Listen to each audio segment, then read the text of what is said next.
Olá pessoal, tudo bem? Estamos aqui para mais uma live.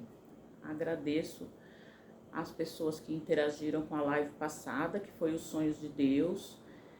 Eu sou a Simone Queiroz, esse é o nosso canal Millers Underline Direito. Uma vez me perguntaram por que Millers, porque é o nome dos meus filhos e também dos meus netos, e o meu foco começou como direito. Porém, a gente está navegando aí pela sociologia, pela filosofia, pela psicologia, para que o canal se torne uma fonte de conhecimento e não necessariamente um canal jurídico. Então, vamos orar. Pai nosso que estais no céu, santificado seja o teu nome. Venha a nós o teu reino, seja feita a tua vontade, assim na terra como no céu. O pão nosso de cada dia nos dai hoje. Perdoa as nossas dívidas, assim como nós perdoamos os nossos devedores. E não nos deixeis cair em tentação, mas livra-nos do mal, pois teu é o reino, é o poder e a glória para sempre. Amém. Eu adoro quando eu gravo o canal e eu recebo alguns feedbacks. E eu recebi um feedback da minha nova colega, Ingrid Mitsat, que ela me falou, põe o olho na direção da bolinha, porque o pessoal, eu estou aprendendo, e aí cada coisa que vem nova, para mim é um aprendizado, porque eu acho que nós temos que estar em constante evolução. Inclusive, agradeço a Casa Corpo de Sentir, que é da psicóloga Betânia Loureiro, que nós estamos começando a desenvolver um trabalho. Foi lá que eu fiz a dança da lua, e eu juntamente com elas e com a Ingrid Mitsat, eu disse que eu quero resgatar a minha feminilidade. Por quê? Porque eu sou uma mulher que eu tenho a energia masculina muito aflorada, talvez até pelo contexto de vida, que é trabalhar, resolver e tal. E hoje, como eu tô já caminhando para os 60, eu quero me dar a oportunidade de tentar ser mais delicada. Ó, hoje coloquei até uma florzinha aqui. Quero buscar isso. Eu sei que eu nasci com isso, mas em algum momento ficou adormecido. Então eu agradeço aí as meninas e vamos embora, que tem muita coisa aí para acontecer. Hoje a música que eu escolhi é uma música da Eliana de Lima. Infelizmente eu esqueci de pegar o tablet para nós ouvirmos, mas é uma música que traz, como nós estamos no mês da consciência negra, então eu achei viável colocarmos essa música. Vou dar uma pausazinha no vídeo para eu colocar a música que eu acabei esquecendo. Pronto, agora acho que conseguiremos. Vamos lá.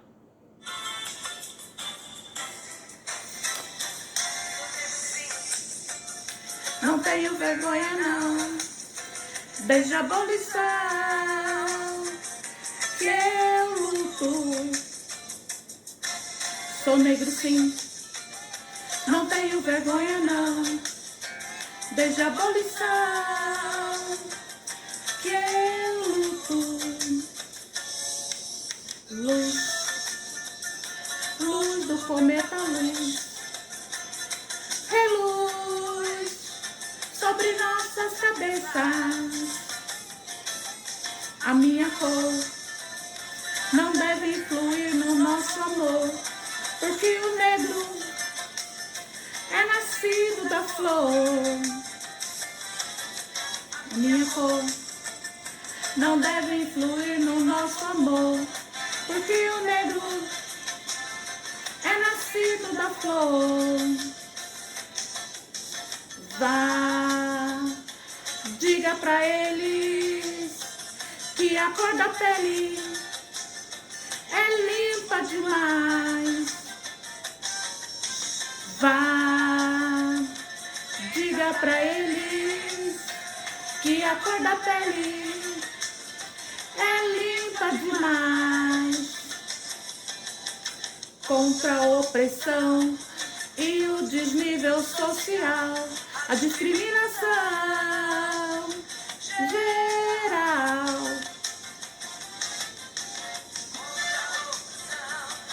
e o desnível social, a discriminação geral.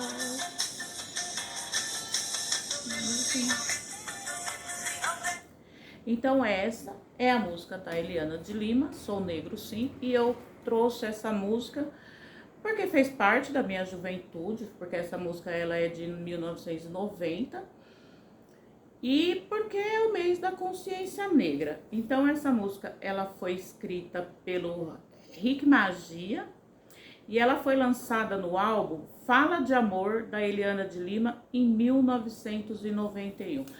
Antes de começar a falar sobre a música, eu vou mostrar para vocês aqui um combo que eu comprei, Vozes da Liberdade. São 4 livros que falam sobre o negro no mundo e toda essa situação.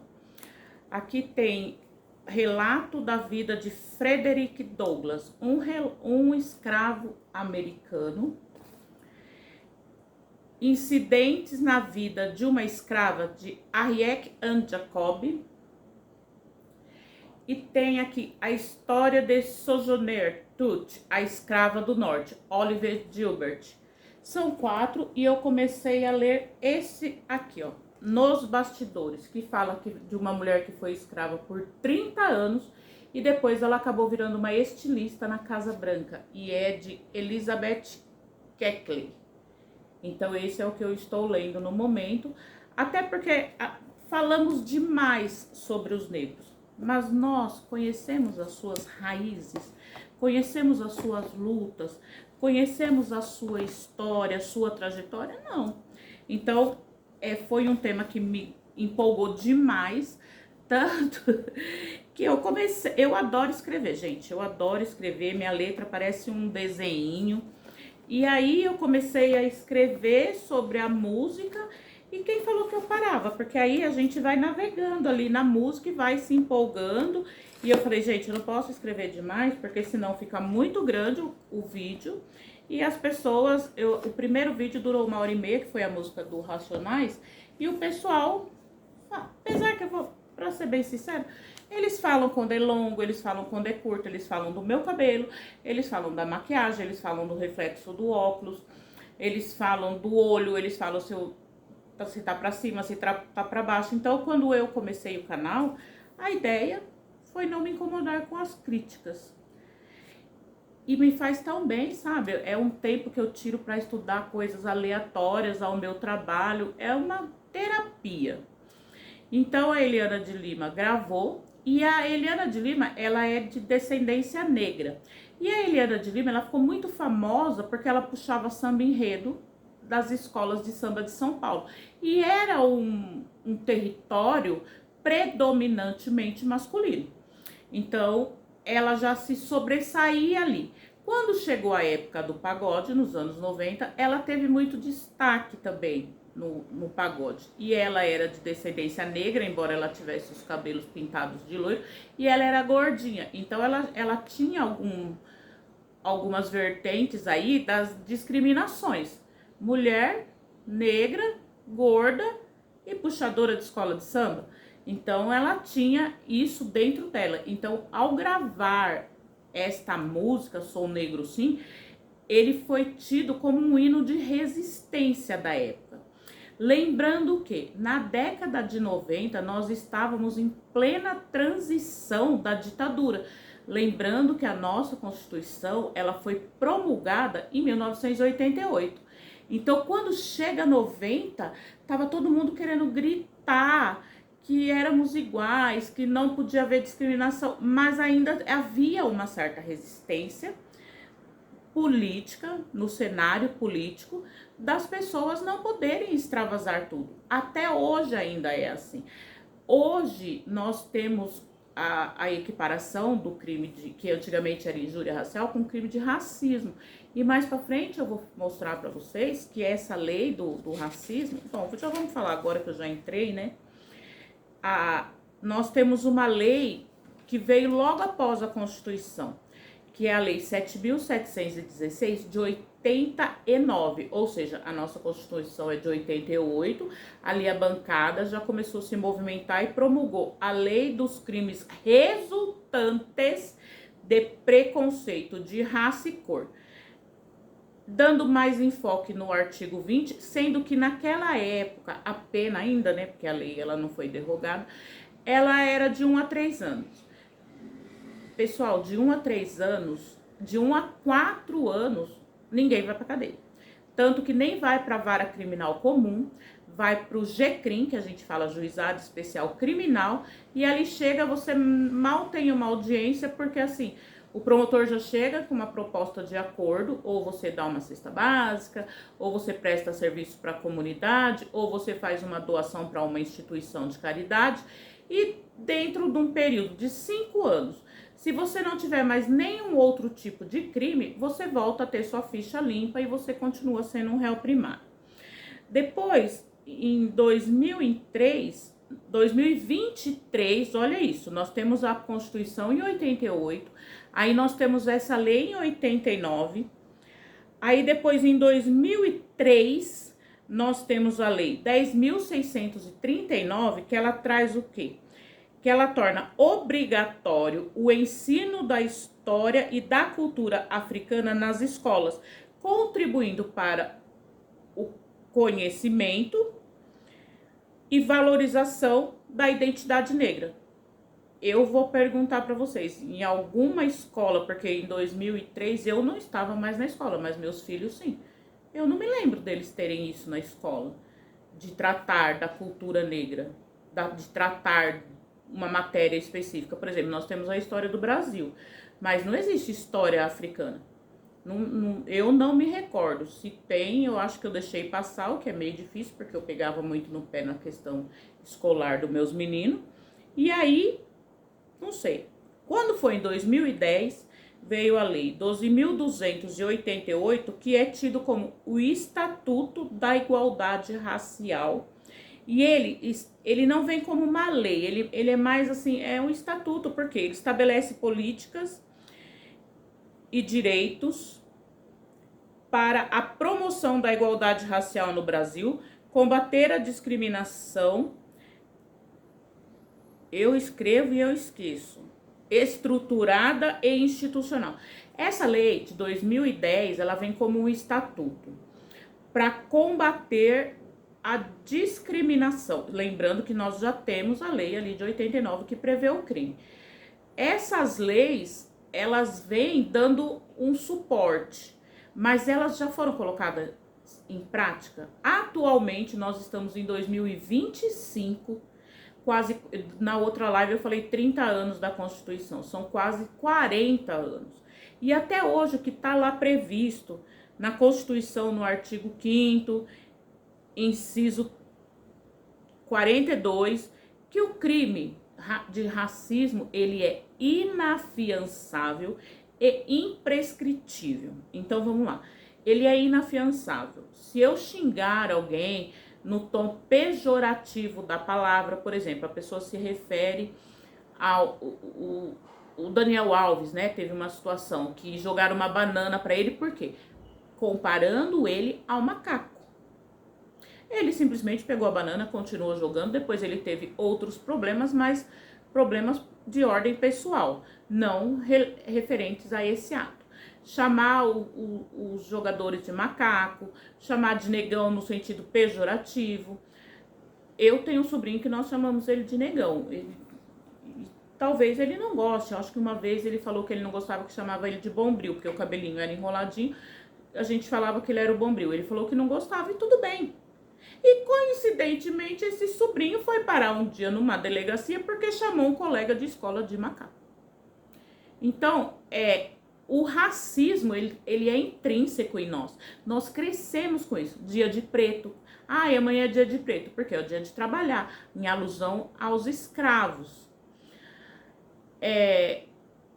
Faz serviço de branco, porque o preto faz serviço mal feito. Então, tudo isso é coisa que culturalmente existe aqui no nosso país, e hoje existem as políticas públicas tentando mudar. Mas aonde que tem que começar essa mudança? Na cabecinha das crianças, que aí a gente volta lá para a lei de 2003, começar a dizer para elas, porque ninguém nasce racista. Ele se torna dependendo ali do seu convívio. E aí temos uma lei mais recente, que é a 14.532, que ela trata do quê? Da injúria racial, que passou a ser considerada um crime de racismo e com maior punição, de 2 a 5 anos. Com o agravante de que se for nos núcleos do esporte, religião, artes ou cultura e também por funcionário público, isso é considerado uma agravante e aumenta na dosimetria da pena. Então, o que antes ia de 1 a 3, agora ele aumentou. Ele vai de 2 a 5. Lembrando que se for no esporte, na religião, então, é o que mais tem, né? Porque se é preto, macumbeiro e gay, lascou tudo. E gordo. Aí você tá no ápice de todos o preconceito que você puder imaginar. Então, hoje temos uma legislação mais severa referente a isso. Partindo de que fechamos a nossa parte jurídica, vamos falar da música em si. Eu gosto de trazer a música até daquele sentido onírico, sociológico, filosófico. E agora eu tô também de um lado mais terapêutico, para poder ver como que mudamos a nossa mente, os nossos pensamentos precisam mudar, referente a muitas coisas.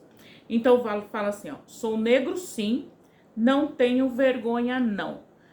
É uma música que traz ali um mantra de afirmação, um grito de resistência pelo pessoal que compôs. Era o que eles estavam querendo fazer, porque lembra, a música é de 90, a Constituição de 88. Era o momento de gritar que estava tudo bem, que eles são iguais. Então, ele acaba se tornando um ato político. A música em si, ela acaba se tornando um ato político. E aí, o que vem disso? Não vou me esconder, não vou aceitar que me diminuam e não vou internalizar o racismo. Então é o momento que o negro começa a se tornar firme perante a sociedade. Lembrando que já tem 100 anos da abolição. A abolição se deu em 1888. A Constituição foi promulgada em 1988. Então, depois de um centenário, o negro, o preto, está conseguindo ter voz, sem que isso traga consequências como prisão, morte, tortura, sem que traga nada disso para ele. Então, é libertador para eles poderem fazer isso, falar. Aí ele fala assim, desde a abolição, que é o que eu acabei de falar, que ela foi dia 13 de maio, tanto que nas nossas religiões de matrizes africanas, dia 13 de maio é o dia dos pretos velhos, uma alusão aos escravos. Então, desde a Lei Áurea, né, que desde a abolição, ele vem tentando ser igual, ele vem tentando o tratamento igual. Igual ele não pode ser, porque uns são brancos, outros são negros, outros são amarelos, outros são japoneses, outros são americanos, outros são albinos. Então, nós temos uma diversidade, uma pluralidade de pessoas no mundo. Não dá para falar, mas o tratamento tem que ser igual. Então, talvez é isso que as pessoas acabem querendo ser melhores, ou, por exemplo, o mais rico quer ser melhor que o pobre. E ele fala que desde a abolição que eu luto. Então, ele vem lutando, porque lembrando que os escravos, quando eles chegavam aqui, no país deles, na África, eles eram reis, rainhas, princesas, e toda a identidade deles é tirada. A língua deles era outra, não era a mesma, eles não tinham como se comunicarem, eles não podiam adorar os seus deuses, tudo deles foi tirado. Eles foram despersonalizados e passaram a ser tratados como coisa. Então, tudo isso, nessa época que a gente sai da ditadura do regime militar e entramos numa Constituição cidadã, o negro vai buscando através da arte, através da música. E aí a música continua. Luz, luz do cometa luz, reluz sobre nossas cabeças. O que eles tentam trazer nessa parte da música? Eles tentam trazer uma metáfora chamando a conscientização, chamando a consciência das pessoas para o tratamento igualitário, trazendo ali esperança, trazendo acalento para eles. Por quê? O que eles querem? Eles querem que se reconheça a sua história, reconheçam o seu valor, né? E que iluminar o caminho deles da Constituição para frente. Porque da Constituição para trás, eles ainda estavam tratando questões da escravatura. Então, para eles ainda é, mesmo depois de quase 40 anos, ainda é um período de muita transição, de muita imposição e de muita busca por direitos. A minha cor não deve influir no nosso amor. Só que aqui eles não falam do amor homem-mulher, eles falam do amor ao próximo. Por quê? Vamos falar um exemplo muito prático e que eu tenho certeza que acontece com um monte de gente.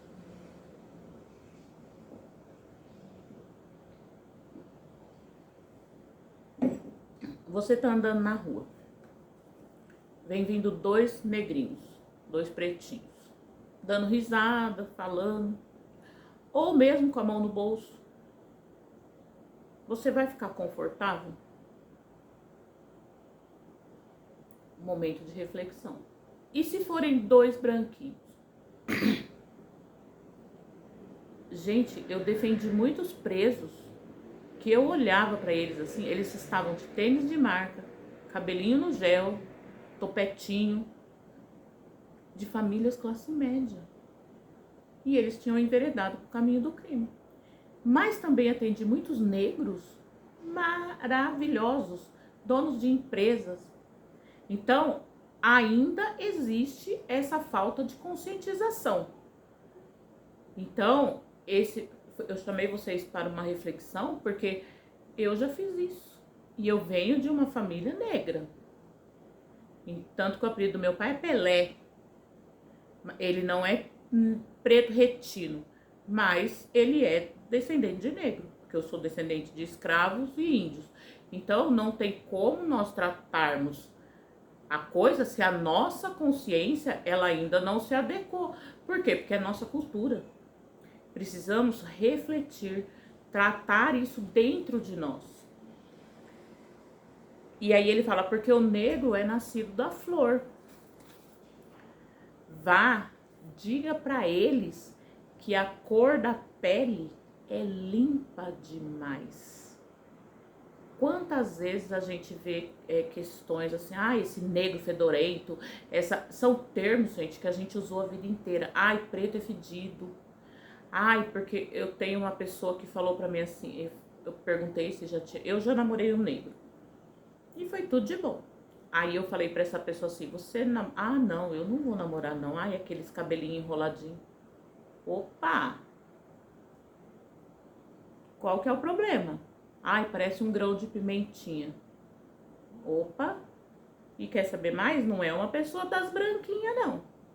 Então, essas frasezinhas que já estão intrínsecas em nós, que nós precisamos vigiar, nós precisamos sopesar se vai prejudicar alguém, se vai magoar alguém. Aí entra o que eu falo de responsabilidade afetiva. Hoje em dia, as pessoas têm que ter responsabilidade afetiva, porque a nossa mente, ela é um membro do nosso corpo. Se você tiver um problema no seu braço, você vai cuidar. Se você tiver um problema no seu coração, você vai cuidar. E a sua mente, como tá? Tanto que eu falo com meus filhos, façam terapia. Porque mudar a história a gente não muda, mas podemos ressignificar. Então, contra a opressão e o desnível social, a discriminação geral. Lembrando, o Brasil ele foi descoberto em 1500 pelos portugueses. Então nós tínhamos portugueses, índios e negros. Qual que era a classe rica? Os portugueses. Os índios eles viviam da terra.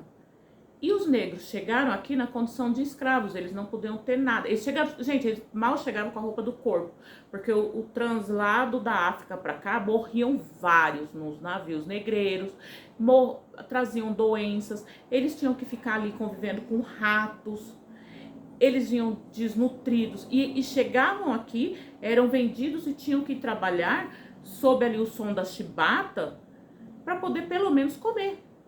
Banho não tinha. Daí vem, né, que a conversa do negro fedorento, do negro sujo, que são questões que nós temos que vigiar. Então, esse momento, né, da nossa transição, ela vem com bastante força. Tanto que a TV Globo, nessa época, ela lança a novela A Próxima Vítima. E eu me lembro bem dessa novela, que ela trazia o Norton Nascimento como um dos núcleos da novela e como um galã. E ali o Norton, negro, grandão, ele era gerente de um banco. E a família dele era uma família de classe média. Lembrando que na época nós não tínhamos redes sociais. As novelas da Globo, essas novelas, na época era das 8, agora é das 9, elas tinham uma força tremenda. Elas ditavam moda, elas ditavam regras, elas ditavam comportamentos. Então, quando vem essa novela, e se eu não me engano, a Camila Pitanga era a irmã dele, e eles estão... Aí tem o irmão dele, que além de negro, era gay. Que eu acho que o par dele era o André Gonçalves, que eu sempre fui fã do André Gonçalves. Então, vem toda uma situação nessa novela que ela mostra os gritos, sabe, os gritos silenciosos. Eu estou aqui, eu posso me dar bem, eu sou dedicado, eu estudo, eu posso fazer parte da elite. Era esse momento de redemocratização, de reconhecimento dos nossos direitos que o Brasil estava atravessando. E eu puxei também algumas pessoas que para mim são figuras emblemáticas, são negros, e que nesse mês de consciência negra, olha, para que um mês de consciência negra? Existe um mês de consciência branca. Isso é uma coisa que nós temos que estar ditando para os nossos filhos, mostrando para eles. Na minha casa nós nunca tivemos esse tipo de problema. Nossos amigos nunca, minha mãe fez discriminação de cor, de opção sexual, tanto que nós crescemos com uma menina que é sapatão, e a gente brincava com ela, a gente ficava com ela, ela era nossa amigona, é até hoje, e minha mãe nunca podou, minha mãe nunca colocou essa barreira em nós. Preto também, negros também, amigos, conhecidos, comia na mesma mesa, assim, tudo igual, minha mãe sempre tratou todo mundo igual, e isso ela passou para nós. Então, eu tenho muita admiração pelo Joaquim Barbosa, até porque eu sou da área jurídica, ele é. Inclusive, quando teve a votação da lei de cotas, ele disse, eu estou aqui sem cotas. Porque essa questão das cotas eu não vou adentrar, porque ela me causa um impasse. Se eu quero tratamento igual, por que eu estou sendo tratado de forma desigual? Por que eu tenho privilégio quando eu quero ser igual? Meu sangue é vermelho, eu levanto, eu sinto dor, eu choro, eu mijo, eu faço cocô, eu namoro, eu faço filhos. E por que meu tratamento tem que ser diferenciado pela cor da minha pele? Então, para mim, isso aí é um paradoxo, é um contrassenso. Não vou discutir, não me aprofundei, porque para mim, os iguais têm que ser tratados iguais. Os iguais não podem ser tratados diferentes. Não sou nem a favor nem contra. Eu não sei a ideologia, não sei os propósitos, mas para mim é um contrassenso. Então aí a gente tem também o Milton Santos, que ele é um geógrafo, inclusive de referência mundial, e que ganhou o prêmio Vastrin Lud, que seria um Nobel de Geografia. E Luiz Gama, que é mais antigo, que é um abolicionista, jornalista, advogado autodidata, e ele conseguiu a libertação de mais de 500 escravizados e hoje é tido como um herói nacional. Na área artística, nós temos ali o Grande Otelo. Gente, quem não lembra de Macunaíma? Eu lembro quando o pai nasceu na Macunaíma, que cai o Grande Otelo, gente, era demais. Elza Soares, embora alguns blogs, algumas coisas coloquem ela como amante do Garrincha, tal, mas ela é uma negra que viveu a vida plenamente. Ela vive ainda, porque acho que ela morreu, não pesquisei isso. Aí a gente tem a Ruth de Souza, que foi a primeira atriz negra, a grande atriz, né? Zezé Mota, quem não se lembra de Zezé Mota interpretando a Chica da Silva na primeira versão, que na segunda versão foi a Thaís Araújo, a Zezé Mota trouxe isso, né? E na música o Martinho da Vila. Aí na área mais intelectual de Jamila Ribeiro, que é uma filósofa e escritora, Nilma Lino Gomes, professora, pedagoga, primeira-ministra da Igualdade Racial, e ela foi a primeira mulher negra a dirigir uma universidade federal, que foi a de Minas Gerais. Na música, nós trouxemos aqui Clementina de Jesus, Pixinguinha, Dona Ivone Lara, Gilberto Gil, que inclusive foi ministro. Então, nesse mês de conscientização do negro, da nossa consciência negra, eu gostaria que vocês, na verdade, não é nem questão de tomar consciência, é fazer uma reflexão, de mudar uns pensamentos que já estão dentro de vocês. Algumas falas que trazem problema para a saúde mental da pessoa. Então, que vocês reflitam sobre se estamos tratando igual, reflitam sobre se temos responsabilidade afetiva com as pessoas, reflitam como você está se posicionando nessa sociedade. Porque tudo que você quer do outro, primeiro tem que partir de você. Eu quero ser tratada de forma igual, tá? Mas eu trato todo mundo igual? Ah, eu quero acabar com a criminalidade no país, mas você deixou de roubar a internet lá do vizinho, o Wi-Fi do vizinho? Você deixou de sonegar imposto? Você é um microempresário, você emite sua nota fiscal? Então, tudo são questões de ver como eu estou me comportando perante a sociedade. Ah, eu quero um mundo mais sustentável. Você traz o seu papelzinho de bala no bolso para jogar no lixo certinho? Então, são várias questões que eu chamo vocês para reflexão e que eu continuo refletindo, continuo investindo na minha saúde mental, continuo investindo na minha saúde física.